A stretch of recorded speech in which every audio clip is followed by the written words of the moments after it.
welcome back to another episode of the Cardboard Herald, my chance to talk with creative gamers and game creators. And today I'm joined by designer Keith Piggott, the designer of the just released River of Gold. Welcome to the show, man. Yeah, thanks for having me, Jack. I appreciate it.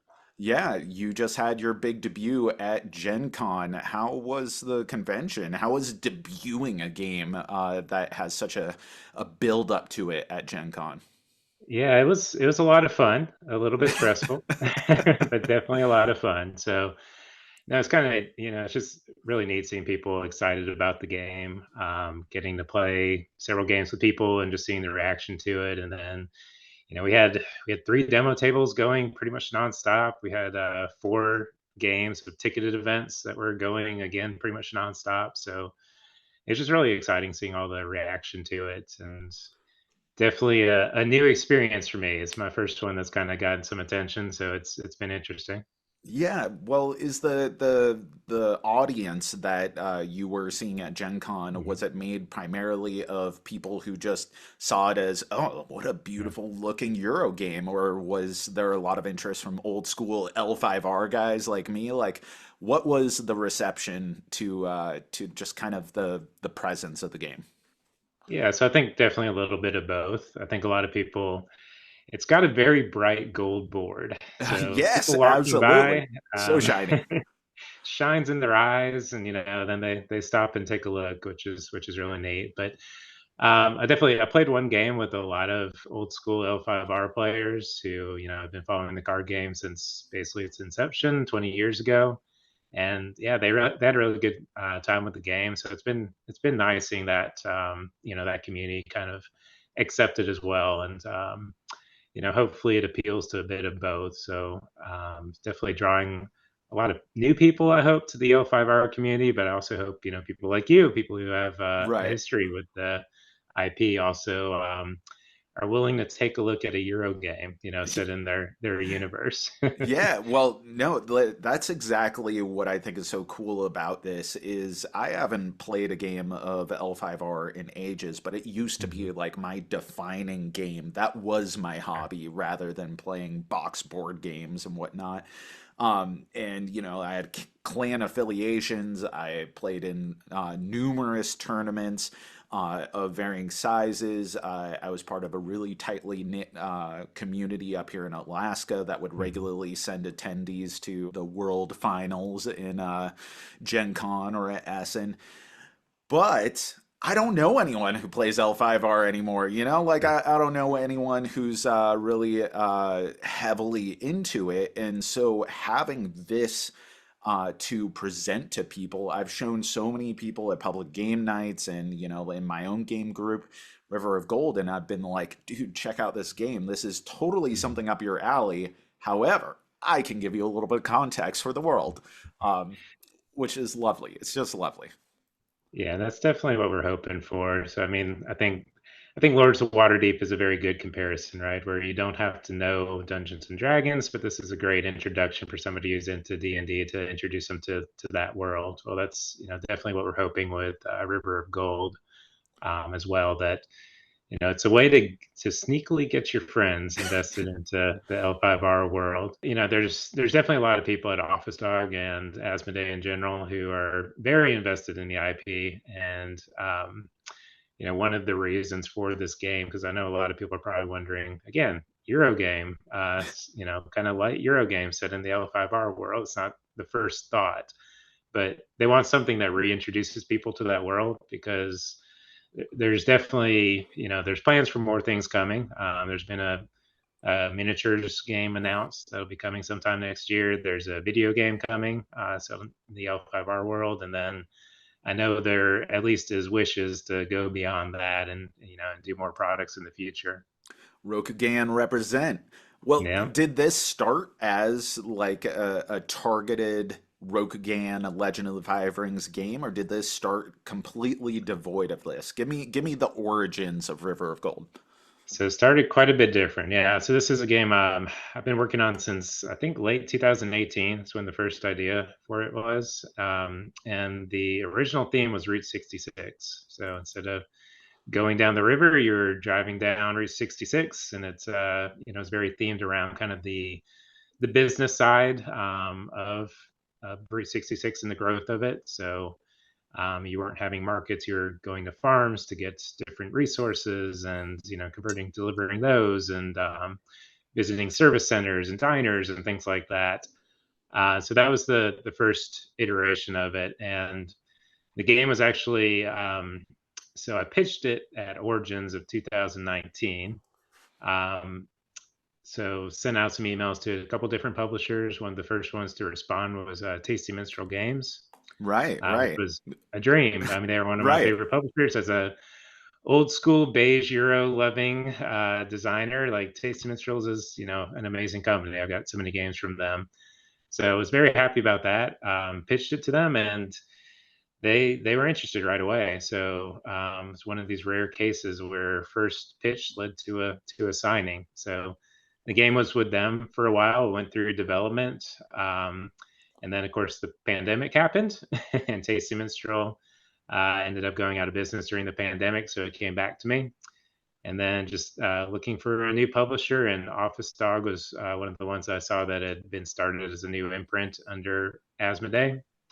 So I reached out to them, and they kind of let me know right off the bat that L5R was one of their IPs that they were looking to reinvest in. They were looking for games set in that world. So I knew, like, when I signed with them, that it was going to be an L5R game, which Luke Peterschmidt with Office Dog has been invested with L5R since the very beginning. He's back from the days of AEG.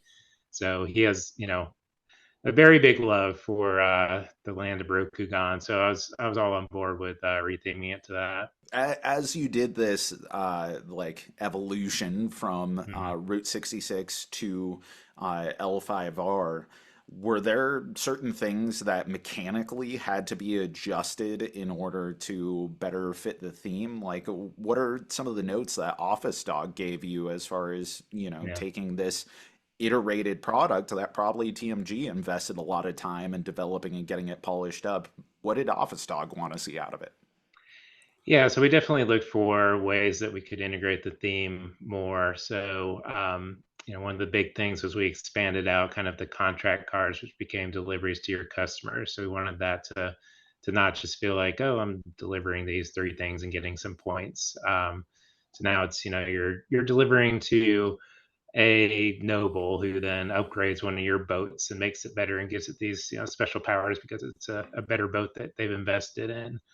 Another one of the big things was we started demoing the game at GenCon of 2023, and that was one of the things we definitely heard was that people wanted to feel like they were representing their clan. Hmm. So they wanted some powers that kind of tied in with their, with the Scorpion clan or the Crane or whoever their favorite clan is. Which, by the way, you're old school L5R player. So what is your clan? Well, Mantis Clan is Okay. really what I got into the tournament scene with, but the first thing that attracted me was Dragon Clan. Like Mm-hmm. any kid who grew up watching kung fu movies, such as myself, is going to see some of those warrior monks and immediately go like, "I need some Shaolin style Dragon Clan action." I'm glad we could at least get Mantis Clan in there for you, that they fit in the region there.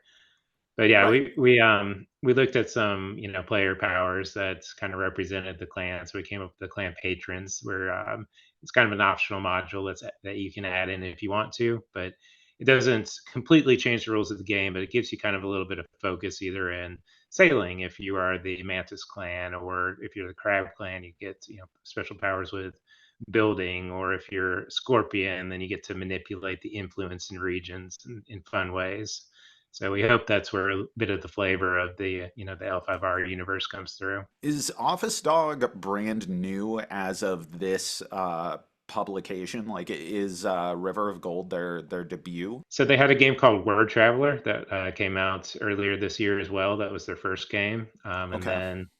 then River Gold is their second one, Uh, and there and should be a new one getting announced here very soon, from what I understand from them. So very soon.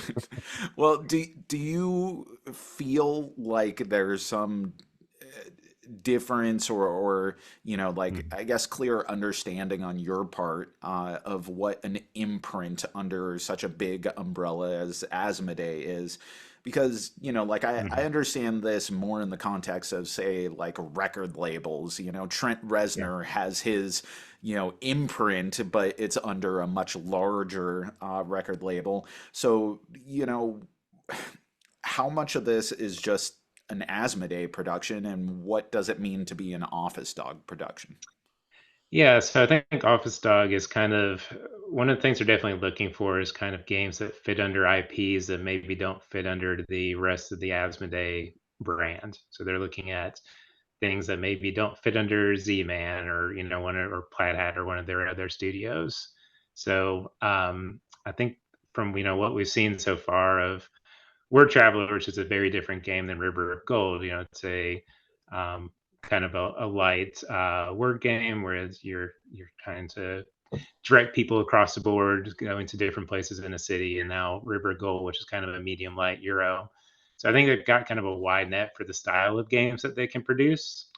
But they're going to have a lot more coming in the future, which will kind of define them as a studio. But most of my interaction was really with the Office Dog team. So Hmm. started off as a very small team, although they've been growing even during the time that I've worked with them, which has been nice to see. But yeah, definitely good people to work with during the whole process here. Well, clearly I liked the game based off of the review that I put out a little bit ago, but one of the things that I felt like was such a obvious exclusion from the game was a Hmm. lack of a solo mode. So was that like even a consideration or a discussion? Because yeah, Lords of Waterdeep doesn't have a solo mode, but Lords of Waterdeep came out what 12 years ago, and Sure. especially since the pandemic, there is such a big portion of our hobby that have grown accustomed to and have an expectation that most Euro games are going to have some sort of solo integration. Yeah, so the funny thing with solo is that, actually I had a solo mode for a lot of the development of the game actually, and just some changes towards the end. Would have required some changes and going back to it to get it to fit into the game as it is produced. So it was definitely something which we were considering, and just one of those things that we don't want to exclude a group of players, but at the end, we kind of have to decide what's going into the product here by the time that it's getting released. So it is something we are looking at for the future, definitely. If the game is successful, then we're hoping that expansions will be coming in the future, and that's one of the things we do want to consider. And then, I've been very happy to see that there is a fan-made solo mode from William Griffin available on BGG. I met him at GenCon, and I think he's the number one player on BGA. He completely whooped me when we played at Gen Con. But his solo mode is excellent. So definitely a big thank you to him for putting something out there. And it's definitely somebody who likes the game, and I was very happy to see what he's done there. When in doubt, you can always count on the community to come up with something, right? I'm sure there's going to Yeah, be variants for all the different clans at this point. You're going to have tons of variant expansion materials and buildings and all that. Like you present a beautiful, vibrant world like this and a great game system, and people are just going to want to engage creatively with it. yeah, definitely very happy to see that. It's not definitely not well we shirks responsibility on the solo mode or anything like that. It's more just it is a for a Euro, for the style of game that it is fairly interactive. I like to think Yeah. there's a lot of visiting of other players' buildings, which gives them benefits and lots of things like that. So if we do a solo mode, I just want to be sure we get it right and we get that feeling of where you're actually playing against the player making smart moves. And would love to see some possibly some scenarios and with some story, because again, that's another great place where we could have like a little mini campaign even where we integrate more of that rich L5R lore and history into it. So it's definitely something we're considering and we're looking at, but we'll see what the future holds here.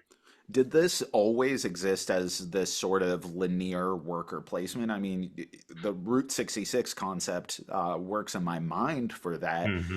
but it's a relatively untapped style of worker placement. Of course, there are notable games like Tokaido and Parks that have done Sure. linear worker placements, but the cyclical nature of this, it has a different rhythm. So was that there from the get-go? Were there like key moments during your development that like made everything come together? Talk to me about your early days with the game.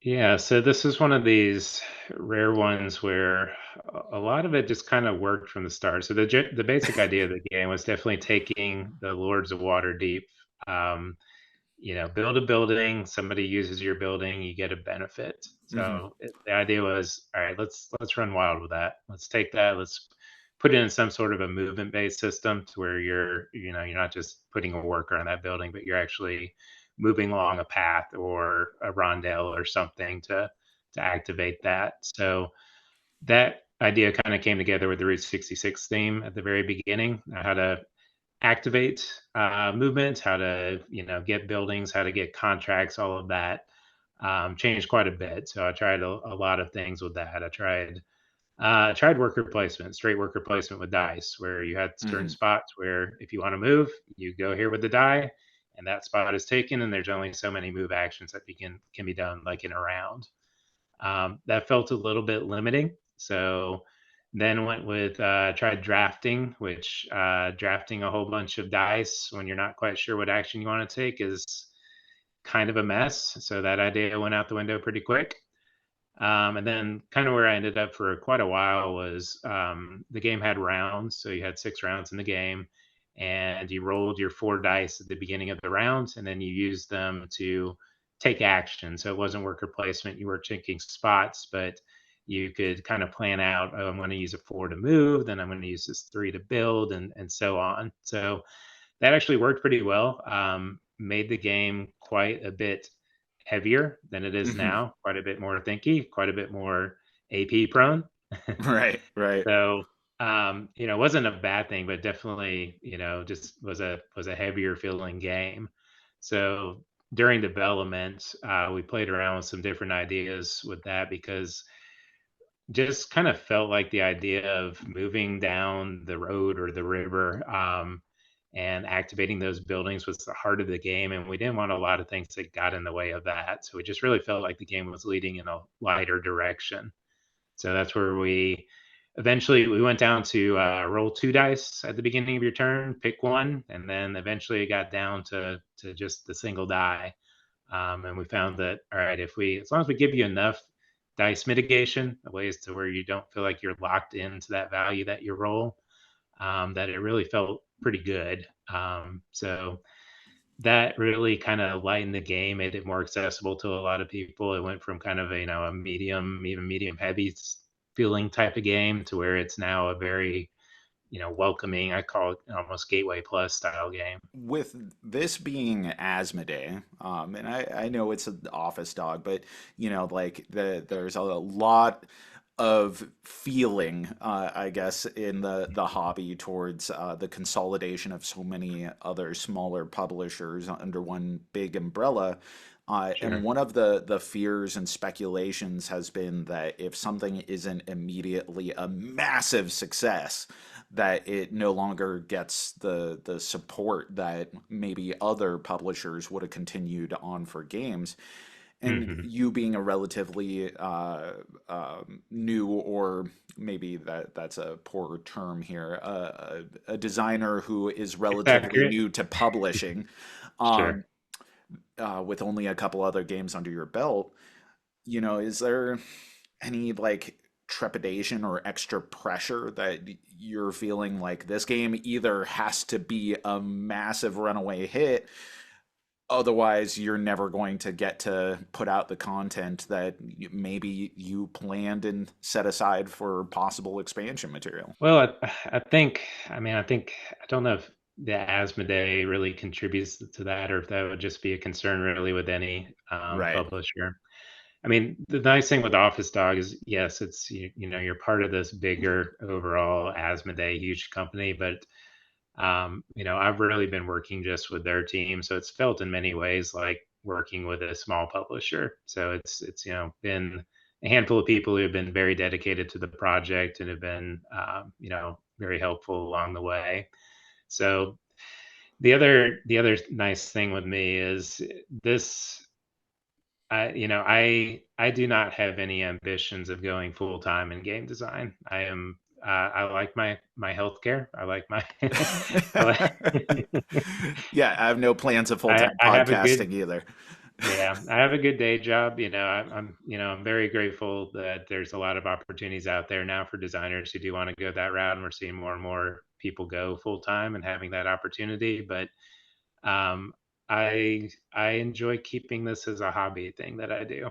Um, you know, I love working on games. I love that this is something that I can do and in my spare time. And ideally, if I can get a game or two out there every couple of years, that would be amazing. But it's a little bit less pressure when I know that I have my day job, and you know what? If things don't work out, if this is it, that's kind of okay. But that being said, I've got a lot of ideas, so hopefully some other things do happen in the future here. Well, like we shouldn't diminish what you've put out. I mean, you have The Great Barrier Reef came out in Sure. 2020, you have Drawn to Adventure 2021, River of Gold, you were signing with a publisher back in 2019. Mhm. It may just be coming out now, but clearly that's a game that's gotten a lot of attention and support. What got you into game design in the first place? Like, what made you even think, have the audacity to say, you know what, Mhm. instead of just playing these things, I can make these things? Yeah, I think I went in with almost no knowledge, which is maybe the way to do it. No, I think I honestly I somehow ran into the Game Crafter website, which I don't think I even understood really what it was at the time. I just saw, oh, you can kind of make your own game. That sounds kind of fun. So I kind of got back into board gaming, I guess about 10, 12 years now. So, it's definitely grew up playing all the big mass market games as a kid, the Hmm. Life and Monopoly and Guess Who and all those. And played a lot of Axis and Allies with my other big one. Had a friend who's still very into that, still plays it all the time. But had gotten out for a while, and then my wife and I had heard of Ticket to Ride, saw it at Barnes and Noble, picked it up, and then down the rabbit hole we go. So, I think we got back into gaming and then again ran into the Game Crafter side and just thought, hey, this would be a fun little project to maybe put together a little card game or something just to see if it's something I can do. So the first game I worked on actually was about putting fish in an aquarium. It ended up becoming the Great Barrier Reef in many, many iterations, but kind of got a little card game together, started researching how games are made because I know about video games. I know that video games are made by mostly by larger studios with lots and lots of people. So that's how board games are made, right? Like it's Right, all right. these giant studios with tons of people. I had no idea, like, oh, you can actually make a prototype and you can actually meet with these publishers who produce these games. So did a little bit of research, at least had enough knowledge to figure out how to create a sell sheet and do that. And then ended up going to Origins, I think it was 2018 was the first year. And so just sent out some emails with my sell sheets attached for two games I had created, which ended up being Great Barrier Reef and Drawn to Adventure eventually. But it's kind of wild that had no knowledge, sent all this out, and was able to get three or four pitch meetings with companies that people had heard of, which is just kind of wild to me, right? That this Right, industry works right. that way. But Well, yeah, that's kind of how I got into it. I found the Unpub room while I was at Origins and went and play tested games with a bunch of people. I remember I met Chris Chung was like the first person I ran into as a designer of lanterns. So funny story. One of my pitches, I was looking for this publisher who was just out in the main play area, and kind of the guy waved me over, and I went and sat down, started setting up my game and explaining it to him, and realized there's a guy right next to me who's still in the middle of his pitch, so I'm interrupting him. That ended up being Chris Chung from Lanterns fame Of and all course, that. yeah. So yeah, great first impression. But yeah, I mean that first Origins was just kind of led me down the rabbit hole, and I've really kind of loved game design ever since. I've talked to a lot of publishers over the years about various things with pitches and sell sheets and that kind of stuff, but clearly something that you were doing was catching attention. What in your mind is like something that people who are doing some initial research on how to pitch a Mm-hmm. game might not know about a sell sheet? Like, what do you emphasize or really want to put out there to distinguish your game or you as a designer or grab some attention? Yeah, it's all about the hook, and I think one thing, this isn't the sexiest topic here, right? But I work in software. I work in product management and things. So I'm used to kind of developing a product and thinking about how the whole product comes together, how it's marketed, all of that. So what I think one of the things that helped me is thinking kind of along the lines of, well, what is the finished product? What is the selling point of this game? Why would people actually want to purchase this?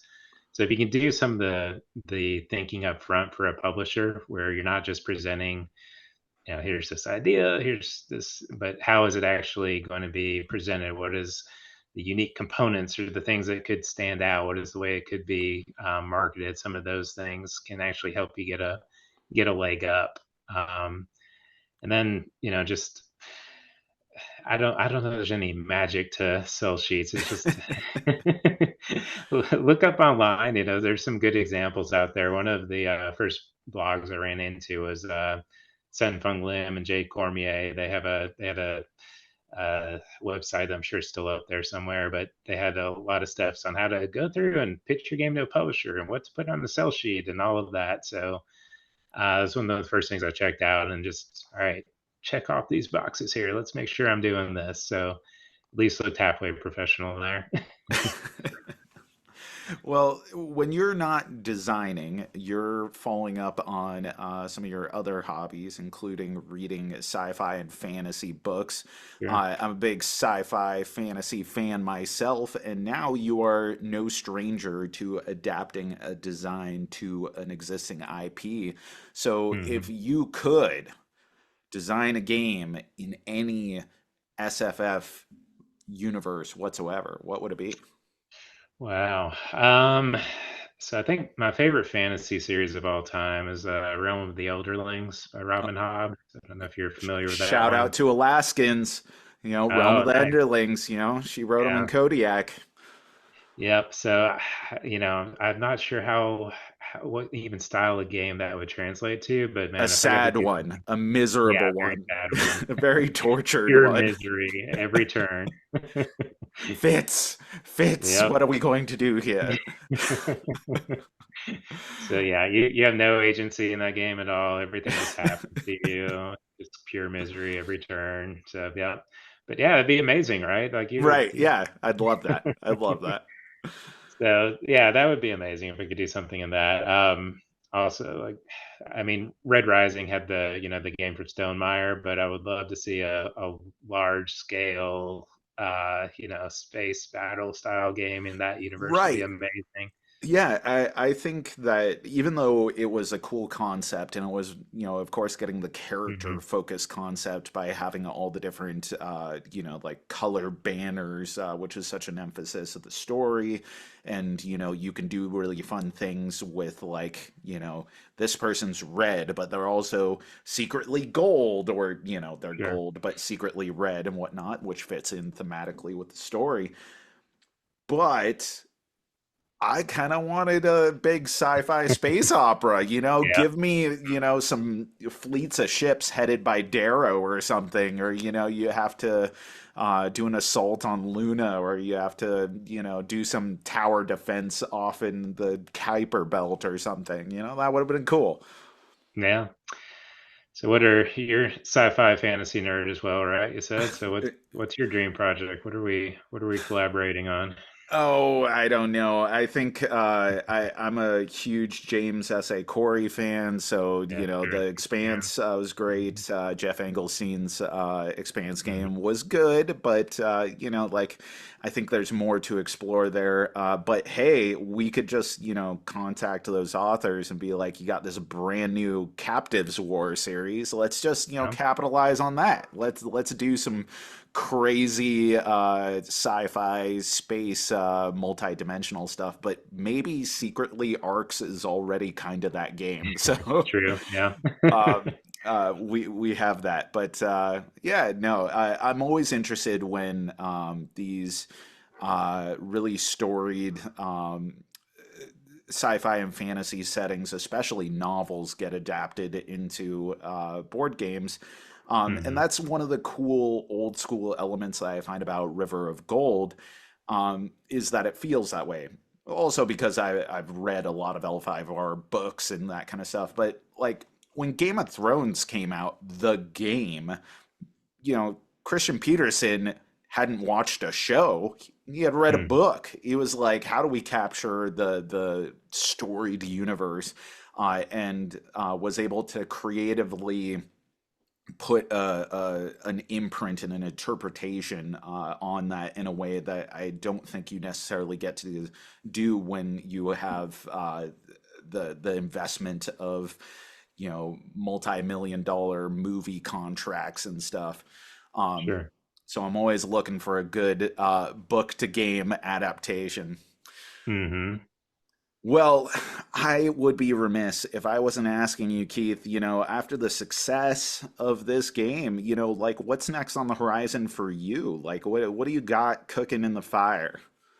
Yeah, so don't have anything currently under contract. So definitely have some ideas that I'm looking to pitch here, possibly even a PAX coming up. And then, if again, the game seems to be doing pretty well, which is great. So definitely we're starting to look into some expansion ideas and some I'm things we can here do for there. it. I'm here Hmm. for it. So we will see. Don't have any irons in the fire yet, but hopefully some more things coming. Well, Keith, I am really excited to see where this design journey takes you, and I am so happy that you have made certainly the most accessible and probably my favorite separate from the CCG tabletop adaptation of Rokugan. So thanks for, making an old nerd smile. I really appreciate it. Now I'm glad we could get you back into that world. Thanks for coming on to the show, Keith. All right, thank you, Jack.